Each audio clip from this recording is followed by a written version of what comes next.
في أحد مقاهي مركز الصناعات التقليدية التقينا ثلة من المثقفين يتجاذبون أطراف الحديث عن بوسعادة وموروثها الحضاري والفني. سي عبد الكريم كي نلقاكم هكذا ونقعدوا هذه القعده نتفكروا بوسعاده، بوسعاده الثقافه، بوسعاده التاريخ، بوسعاده الحضاره، اللي تذكرني بكتاب مصطفى الاشرف اماكن ودي نوي دي ليو، لما يقول على بوسعاده ان بوسعاده في الربعينات كانت تذكروا بالبصره في ايام خليفه من الخلفاء القديمه، وهذا باش تذكرته لانهم كان اصحاب بوسعاده كل العشيه يجملوا حول كتاب يقراوه كانه مسلسل. هذه بوسعاده من بكري قدام ولا واش سي طيب.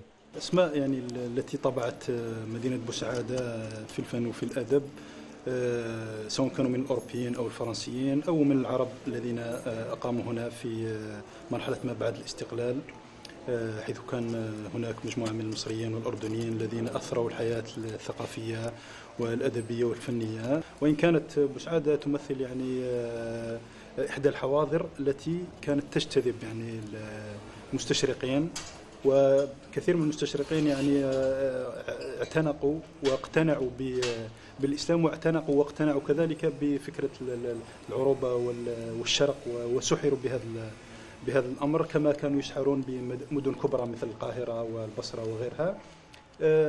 يعني نحن نسعد بأن سلسلة الأدب والثقافة والفن ما زالت مستمرة في أجيال متعاقبة، يعني في مجال الكتابة، وهو ما نشهده في هذا الجيل الذي نحن فيه، عبر عدة أسماء صحيح. اقتنصت كثير من الجوائز وطنيا وعربيا وحتى عالميا، يعني أسماء كبيرة كتبت في الشعر الشعبي والشعر الفصيح، كتبوا في الرواية، كتبوا كذلك في المسرح، وكون يعني عدة أسماء يعني لا نقتصر على مجموعة دون مجموعة، ولكن نمثل بصديقنا الأستاذ أحمد عبد الكريم، عبد القادر الشرابة، محمد الأمين بن ربيع، سليم بن عمارة.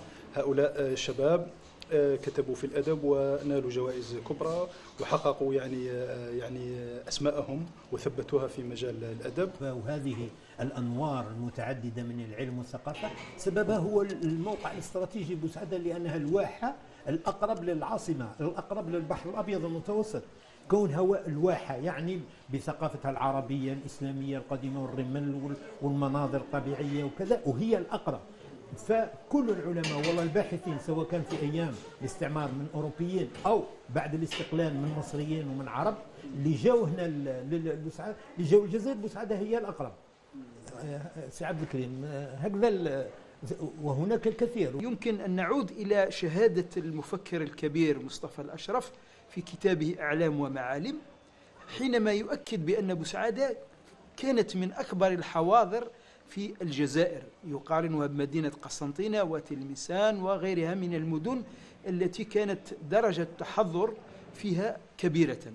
من ناحية أخرى بوسعادة هي مدينة الجمال، وهي مدينة الفن، وهي مدينة ملهمة ألهمت الكثير من الفنانين، وأكثر من 120 أو 130 فنان من الفنانين المستشرقين مروا على هذه المدينة وتركوا ورسموا في هذه المدينة وتركوا لوحات خاصة تمثل مدينة بوسعادة.